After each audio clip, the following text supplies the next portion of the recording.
Web Novel, Chapter 220, Awakening. Griffin Kingdom, Tyrus's underground dungeon. Please, tell me that you found the time to go and check on the anomaly this time. Li Gan was burning with curiosity. Yes, I did. Tyrus nodded without moving her eyes from the archive's records of the last 10 years. She was investigating those who had access to the remains of Arthan's madness, hoping to find a clue about the mastermind behind the abomination threat. It was nothing special. It was a male-human abomination hybrid, just as we sensed the first time. The only odd thing about it is that he underwent a tribulation similar to our own. The second test was about self-control, like for evolved beasts. What happened then? Li Gan was eager to hear the whole story. I don't know, she shrugged. I left while he was in the middle of an elaborate suicide attempt. He chose to trade his life to rescue someone from death. I don't have time to waste with the small stuff. He has failed the tribulation or he managed to save his friend. Either way he is dead now. What? Li Gan jumped in surprise. The combined impact of his 4 claws on the ground sent a small tremor through the Gorgon Empire's castle. Its inhabitants went into a panic, since floating castles weren't supposed to be affected by quakes. Tyrus, old friend, after hearing your words I'm almost tempted to rule a country for the first time in my long life.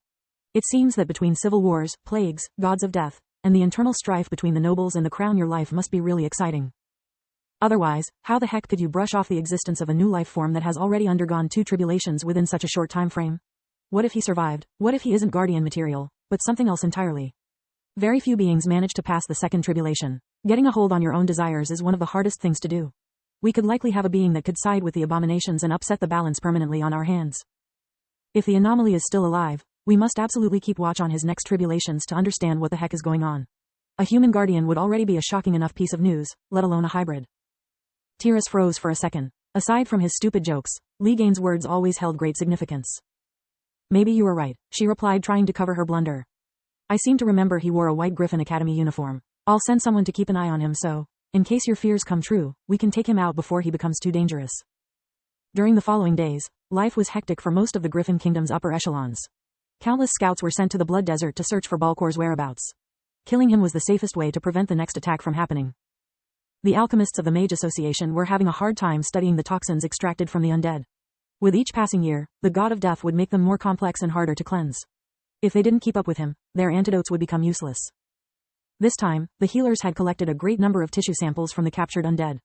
It had allowed them to discover the abomination fragments mixed with the flesh, causing an uproar in the field of research. Until that moment, abominations had simply been considered another species of monsters, a twisted evolution of magical beasts. However, thanks to Balkor's effort to stabilize them and the 10-year-long experience of the royal healers in preserving the samples, the human scientists managed to gain a deeper understanding of their nature. Researching abominations became the top priority. It would help the wardens to create new defensive arrays capable of weakening, if not killing, Balkor's thralls. The remaining 4 of the 6 great academies were in desperate need of staff. Between the injured, the dead, and those who had resigned to look for a less dangerous job, like hunting dragons or diffusing explosive arrays, there were many classes left unattended. Balkor's shadow made serving as professor in an academy less of a prestigious position and more like a death sentence. Among the headmasters, Linhos had gotten the short end of the stick again. Not only did he have to find trustworthy mages to replace the professors he lost during the attack, but he was constantly bothered by the other headmasters. His plan had saved their academies, their careers, and most importantly their lives. They no longer saw him as a young, arrogant brat that had become the youngest headmaster ever only because he was the Queen's new pet project. They finally recognized his worth and the brilliance of his mind.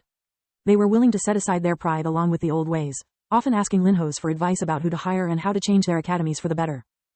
He was really flattered by all their attentions, but he was forced to spend half his time taking care of their academies instead of his own. Yet Linhos could only grin and bear with it. He knew it was a once-in-a-lifetime opportunity. If he managed to obtain their trust and cooperation, the academy system could finally be changed for good. Once the council of the headmasters made a decision, the nobles could only comply. It would solve one of the most pressing matters that had plagued the kingdom for years. Sure, it would still take decades to iron out all the details and to win over enough of the old noble families to prevent other sabotages from happening, but it would still be a great start. House Ernaz, 5 days after the attack. Lith's condition was getting better with each day. The fever was gone and thanks to the constant care he received from both families and Solus, his shriveled body was slowly returning to normal. Yet he still looked like an old man and gave no sign he would wake up anytime soon. Journey proved to be an amazing host, providing Lith's family with the best rooms and with everything they could need. She had taken her time, showing them around the house little by little and telling them about its history. Floria spent a lot of time with Rena and Tista, since they would either help her to take care of Lith, or force her to take a break and rest while Alina and Freya would relieve her. When Lith regained his senses in the afternoon, he already knew about his failure. His last memory before fainting was of Protector's still cracked core. Even burning his life force had not been enough to repair such extensive damage, not with his own core already running on fumes and his body on the verge of collapse. Yet he had to ask. Solus, is Protector? Yes, he is gone, she replied, carefully avoiding to lying to him. I'm so sorry for your loss. She wept, remembering Protector's parting words. She had to find a way to pass them to Lith. I knew it. No matter how hard I work, no matter how much I try, I always fail when it really matters. Tears ran along his cheeks. They were the first sign of life in more than 5 days. Lith, are you awake? Normally, he would be surprised hearing Floria's voice, but now he was too tired to care. His mind kept replaying Protector's last moments of life. The grief overwhelmed him again, making him feel like his heart was getting squeezed in a vice. Yes, Lith was unable to recognize his own voice. It was hoarse and feeble, like a hiss. He tried to get up, but his arms were too weak for the task. The attempt almost made him pass out from overexertion. Lith took a deep breath, yet even that was too much for his current condition. He felt his lungs burn and he coughed uncontrollably. He heard the footsteps of someone running away and felt someone helping him lie down comfortably. Lith recognized Tista's scent as soon as she got close. Don't push yourself, lil brother. Your condition is getting better every day, but you need to rest. Dad is going to be here soon.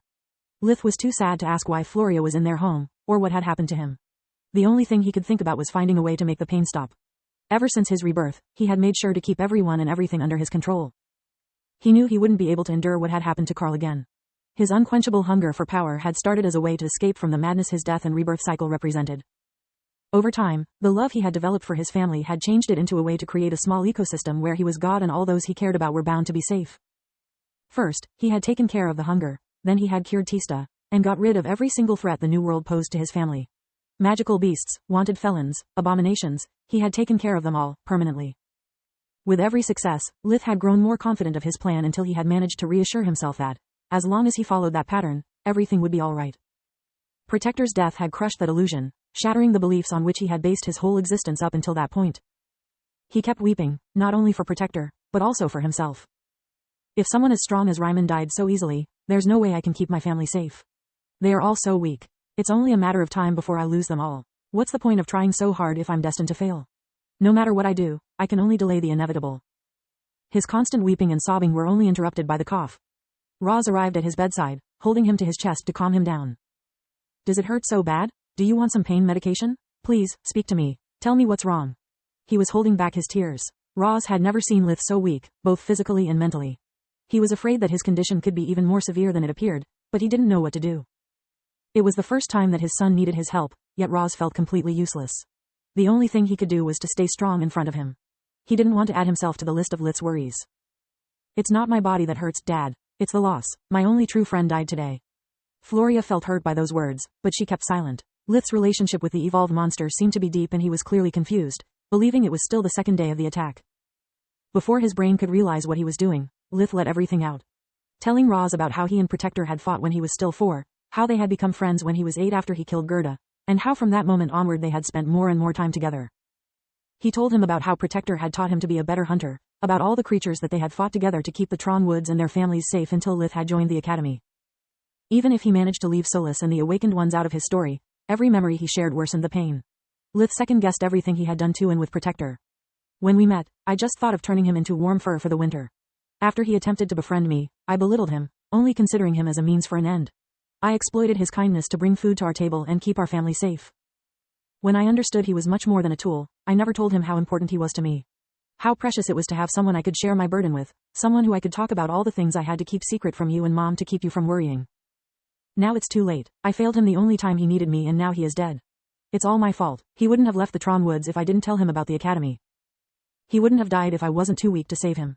He will never know how sorry I am for all the bad things I thought about him nor how meeting him has changed my life. All of it happened because of my weakness and cowardice. I should be the one who died. Lith was incapable of accepting that some things were inevitable, that life wasn't a game where he could save and load until he obtained the desired outcome. He needed someone to blame and his first choice was himself. All those in the room were shocked to the bone. The events that Lith considered as fond memories were a parent's worst nightmare. He had candidly confessed how he had put his life at risk time and time again, revealing that his family's wealth was built on a pile of lies and bones.